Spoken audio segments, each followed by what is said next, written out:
Hello and welcome to the Biokinetic K9. This really good Thursday. We are talking about why should I physically prepare my dog for sport? Why? Sometimes you think, oh, it's a no-brainer, but sometimes people need to understand that there is a difference between sport and physical preparedness.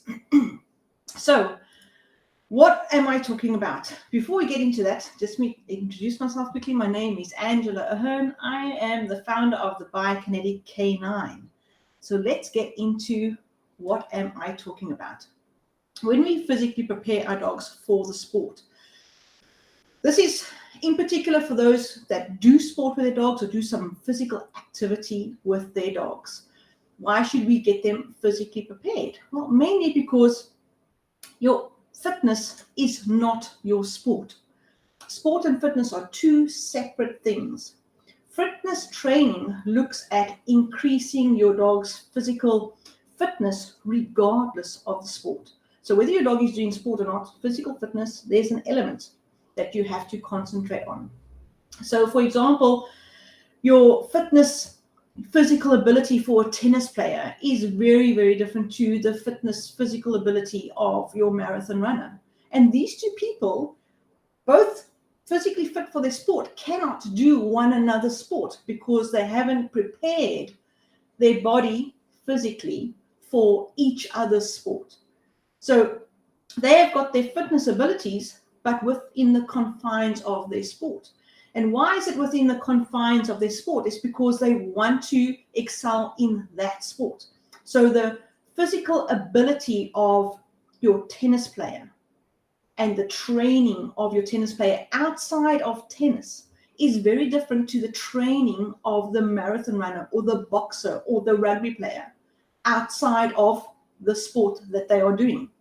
Neither can do what the other person does in their sport. The same goes for people doing boxing, people doing running, people doing soccer. They all got their fitness within their sport. And the same goes for humans in their sport, but the same is for dogs in their sport. It's very important. Each sport has its own physical fitness demands. So your powerlifter is going to be very different to your bodybuilder. There's different fitness physical demands. And so fitness is not sport. But sport is not fitness either. Certain sports can increase the fitness of a dog or a person. Yes, you increase your fitness compared to the person lounging on the couch. Yes, but sport is not fitness because sport uses various parts of the body more than other parts of the body. It's not an overall fitness component. And most sports have two parts. There are two components in virtually all sports.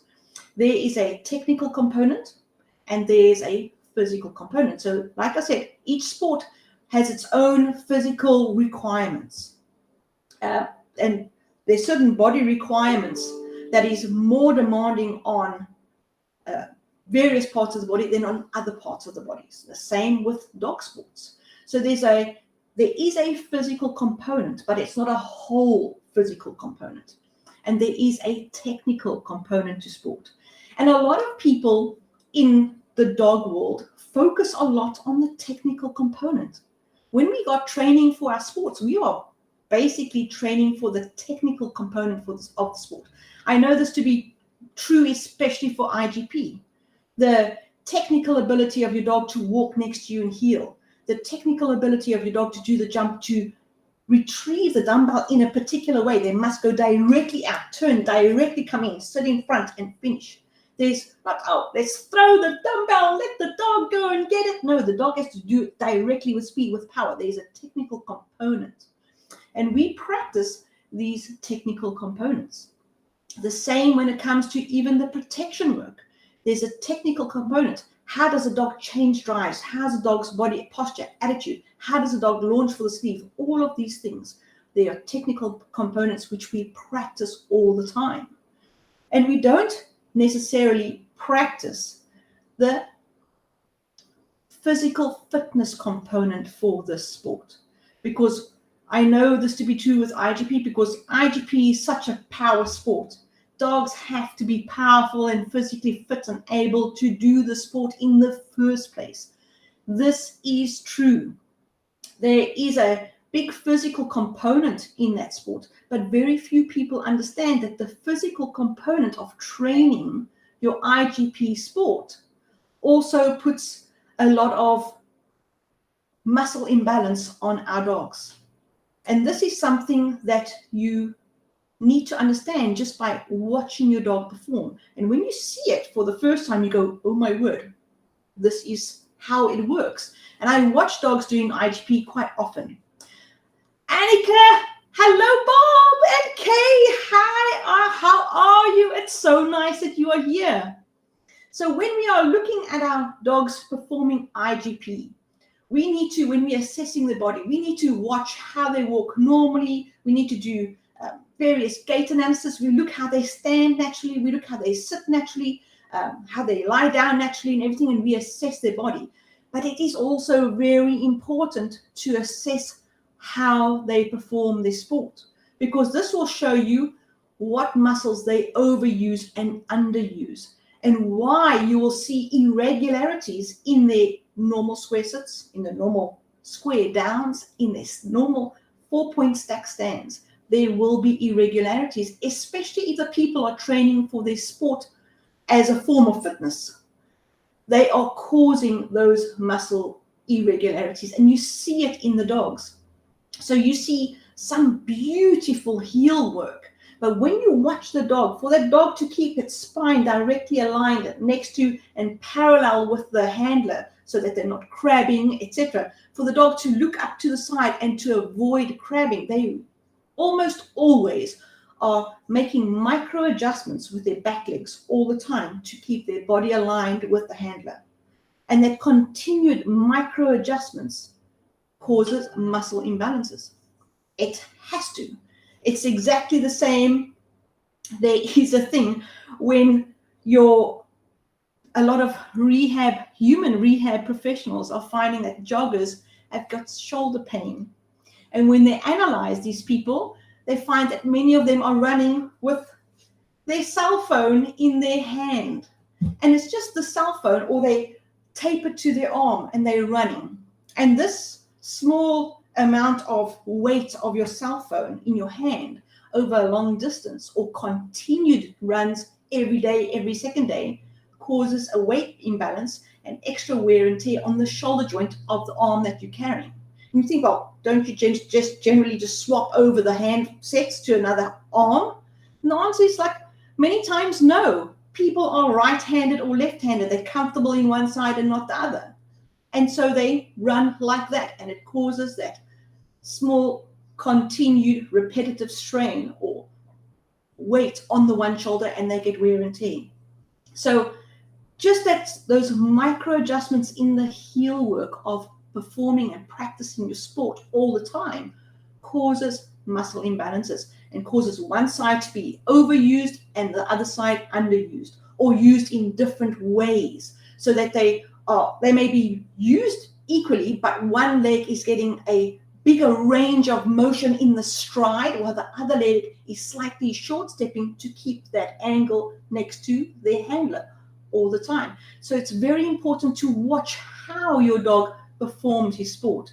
And that is the technical component. So your dog is working on that technical component all the time. He's not working on body fitness and body strength overall, so that he's this powerhouse. That physical side of your sport, it puts the athlete in the best form in order for him to perform his sport. And if he's in a good physical form, if he's got good physical fitness, if he's got good overall physical strength, overall physical power, that technical skill that you practice in your sport really starts to shine, because now you've got the whole body working in unison to perform the technical skill of the sport. But if you don't have that whole body working in unison to perform the technical skill of the sport, It'll always just be, that's really good, or that's okay, or worse. My dog's just not getting it. I don't know what it is. It's that thing that you can't touch. And many times it's that they don't have the physical, prowess with the power to just make that shine, that polish on the technical skill. So physical requirements must be met, and we enhance that technical skill, that training part, that training skill, when we physically prepare our dog for the sport. This is true for most human top athletes. I would say all human top athletes, all your top human athletes, they all do physical preparedness, physical training, strength training. They do this whole balanced form of training. They look after their body so that their body, when they're in the sport ring, their body can do the sport. They don't just practice their sport. They also do gym. They have to. Riani, what are you saying? For a dog to look upward continuously definitely is hard on the body. Oh my word. That is so true. Not only hard on the body, but it overdevelops certain muscles. So you look at a lot of your IGP dogs, their traps, they are seriously well developed. And this part is generally tight. So your trap muscle for a human, this part, it sits on the shoulder, on the wither of the dog, up into the neck as it enters the top of the back. That part is quite developed in an IGP dog or a competitive heeling dog. So if these muscles are really tight, they are exposed to injuries, especially when they do the long bite, when they have to stretch and hold the neck. So these muscles over here underneath the neck, there's a muscle that comes all the way from the top of the head, around the neck, down across the shoulder. This muscle is generally overstretched. And if it's overstretched, it's weak. So they've got tight muscles at the back of the neck and head, and stretched muscles along the front. And then they've got to do these long bites, and they've got to control their whole body with just this part of the head. And the one part is overstretched and the other part is tight. And that's where you get your muscle imbalances if you continually to train the sport. But if you are looking at training the physical ability, that second component of your sport, separately, so that you know that these muscles that are overstretched, you've worked them so that they have got strength in them too. And the muscles that are tight on the top of the withers, they've been stretched and worked in strength so that they are flexible, pliable, and strong. Then you've got a much more rounded component, full body component, to take on the technicalities of the sport. That's what we're talking about. So it's true for most humans. They go out and they do gym training in a gym with weights, make themselves stronger, etc., so that they can then tackle their sport and the skill, the technical skill of their sport with absolute composure, well-rounded strength, and they can go forward. It's exactly the same if we are causing muscle imbalances and then to do a jump with our dogs.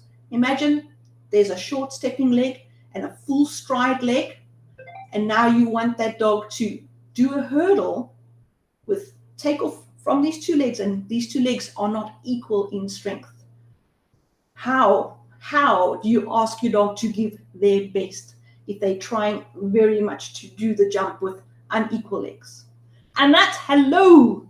So when it comes to sport, we know there's a technical and a physical component. And unfortunately for many dog sports, our handlers, we really concentrate on the technical component. And it's not their fault because they don't know. They think that this part is making their dog strong. And if we run them more, if we jump more hurdles, we do more training, the dog will become stronger. It's not necessarily true. So there is a physical training component too, because fitness, if your dog is fit, if your dog is strong, that allows the skill to shine. Your fitness component allows your sport to really shine. Bob, hi! You are saying decoys go to the gym to prepare, or why not our dogs? Oh my word! Yes, 100%. I actually got to speak to another decoy who had pulled a bicep muscle.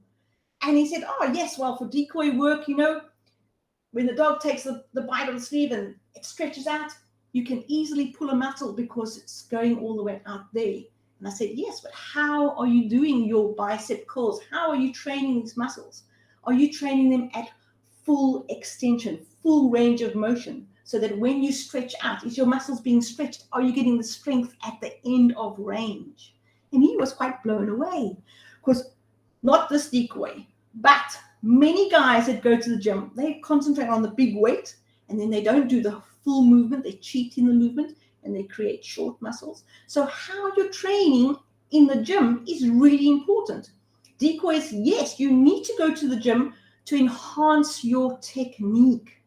You need to have physical fitness and power and strength combined with your technical skill. You can't just be this brute force guy on the field either to have really good decoy work. You need to combine them. And one without the other always fails.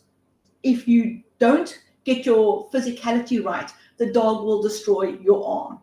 If you don't get the technique right, you can destroy the dog and your own body. So you need to have these two components. These two components are really closely married when it comes to dog sport. Quite right, absolutely. So when you do your physical fitness, when you physically prepare your dog, you are able to get your skills in your sport to really shine. So physical fitness should correlate with your sporting preparation. They go hand in hand, 100%. Your optimal level is to undertake that technical skill with the physical fitness linked to the sport. It's no good you are a tennis player and you do all the training outside of your tennis for a marathon runner. It doesn't help you. It doesn't help if you're a marathon runner and you do all the gym work for a tennis player. It's not going to help you anything. You need your training to correlate with the sport that you're doing so that it enhances your sport. But you also need to look at yourself and look at your body and go, oh, I need better biceps. I need better triceps. I need better calf muscles, or my hamstrings are tight. I need to develop my quads more. So we all have got our strengths and weaknesses within our own body, and we target those weaknesses so that they become strong and they're not the weakest link in the chain when we are doing our sport. The same with our dogs. We've got to take the physical fitness training of our dog, the gym training, and we've got to correlate it with the structure of our dog and the sport that they do. And each sport gives its own strengths and weaknesses within the body of the dog. You need to know and understand these. So it's very important that when you are looking and assessing your dog, not only are you looking at your dog naturally, but you're also looking at them, at how they execute that technical skill of your sport. A really good example is we've seen people where they're doing the heads up heel work, and the dog is, oh my word, this one dog's flash on the front legs. And the handler says, I never taught the dog this. He just does it.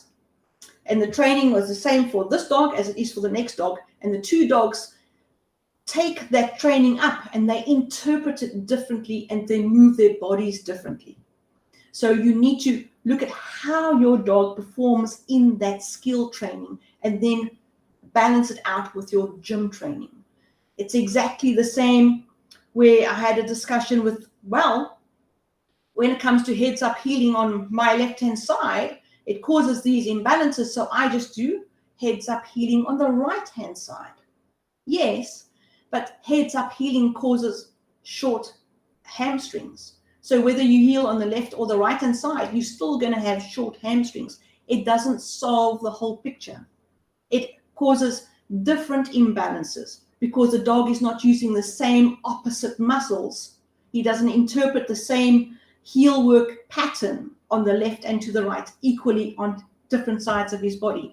You need to assess your dog.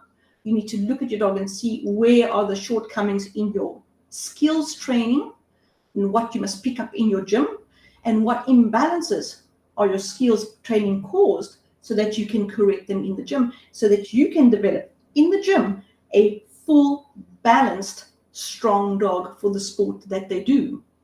That is really important, because if you don't physically prepare your dog for the sports that they do, you are taking your dog and you are imposing limits in their sport, and you are inviting injury.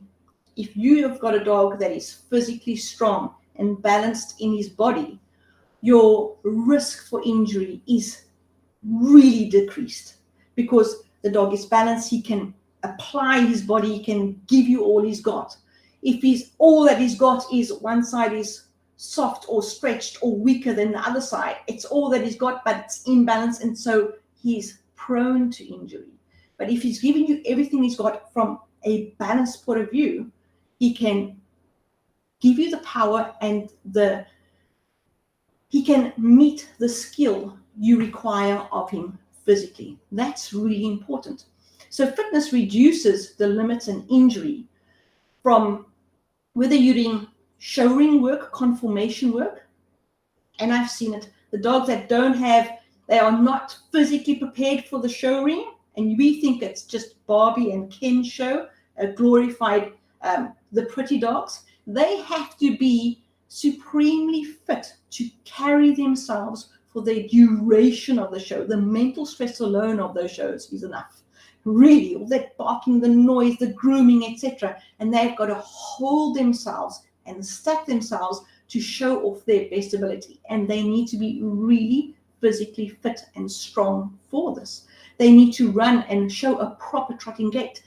The trotting gait uses up the most muscles in the body. That's why the judges ask for it. And they need to be able to carry their posture all the time to be an example of a breed. So your conformation ring and the physical preparedness of that show is really important, especially if you want to place up at the top end. I know people that have gone to big shows and they put in a lot of training, and it's not just running around the ring, it's physical work. And then the same thing goes for any agility ring, any IGP trial field, any sporting field. Your dog, if he's physically prepared for his sport, your injury and your limits in performance are greatly reduced. They're like way down there. The only thing that really happens is some accident like mine in the house, really. So the fitter your dog is, the more you will outshine any other dog that is not as fit. If you take two dogs and they are equally trained and they've got equal knowledge of the skill, the dog that is prepared and physically fitter will always outshine the dog that doesn't go to gym. Any day, every single time. They will have greater speed, greater power, greater endurance, greater explosiveness, strength, fight within their trial, and they will be greater on every occasion. And yes, sure, there are dogs that go really far without doing the physical gym part. But can you imagine if they include a gym? Can you imagine? And those dogs that don't make it, get your dog into the gym. Get them prepared for the sport and the technical skill you demand of them. And with that, I'm hoping that you can understand that physical preparedness for any sport that you do is essential for you to shine within that sport, for you to train the skills required. That is super important. And let me tell you, even physical fitness training, there is a skill component, because we look at form and technique in order to target specific muscles. That is so important. And if you're wondering, well, what should I do? Well, our strength program is opening now this month. Keep your eyes peeled. We're going to have it open this month. I'm going to put the link. Hold on. Let me just get this link. And those that sign up for the waiting list, let me just see. I think this should go through. Let me send it. If it's not there, I'll put it in separately. If you are looking at, you're going to learn so much more than just the strength training. You're going to learn about your dog's body. What have I got here? Chuck, hi.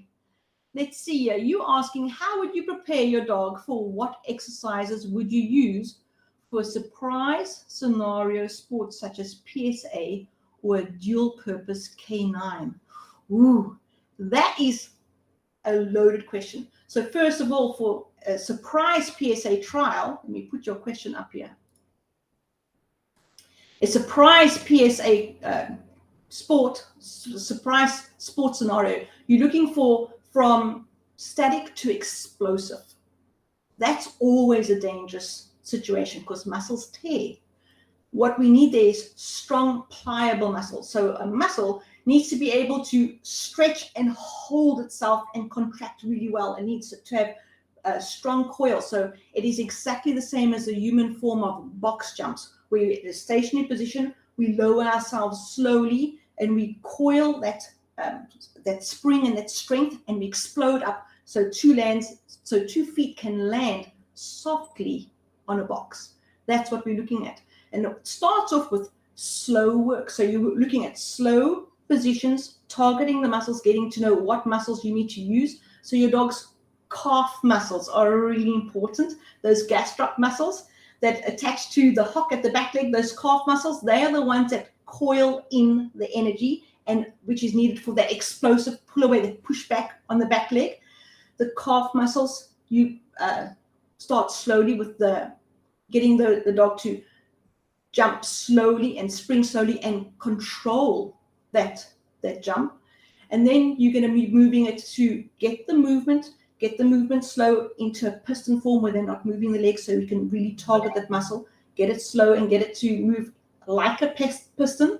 And then from there, you introduce plyometric exercises, so where they actually are going down into a eccentric descent, and we ask them to explode and hold the position. These are all trainings, techniques, and well, not techniques, but training exercises that you start from foundation level, because a dog first needs to have good technique and form before we ask him to really explode those muscles. So we first get the technique and form, we get that muscle strong, and we get that muscle pliable, and then we ask it to explode. And that takes a few weeks of training, so that when you put your dog into competition, you make sure those muscles are warmed up, because a warm muscle is supple. If the muscle is cold, it's stiff, and that's where the tears happen. You get those muscles warmed up, especially on the core, back area, lower loin, back legs, calves. All of those must be warmed up, and then your explosive movements are much easier and safer for the dog to do. We get them to explode and control, but we first get them to understand how to do the movement, control the movement, do a set of slow, explosive movements, and then explosive and control. I hope that makes sense. And that's how you get your PSA, dual purpose canine, to work. Depending on the sports, because certain sports demand certain areas of the body, and a different sport will ask for different areas of the body to work more. And so you would have to look at those areas, work your dog, and then work on those areas of the body. If it's dual purpose, one sport is more back end and the other sport is more front end, like flyball and agility. Those two things, you need to work all the areas. It just requires more exercises, more control, more full body awareness, and then you are on your way, especially if the dog can do these movements with full control and concentration. You are on your way. I've seen it happen with the dogs. It is awesome to see and observe. So, but it all starts with foundation work. If you can get your foundations right, you are on your way, because it starts with that, and then you progress through the exercise, and you can start then doing your plyometric type exercises. I hope that makes sense. Helen, what are you asking? Let's see here. What is your position? Chuck, you're saying thank you. That made a lot of sense. Awesome. Okay. Helen, you're saying, what is your opinion on adding collagen to the diet for the working sport dog?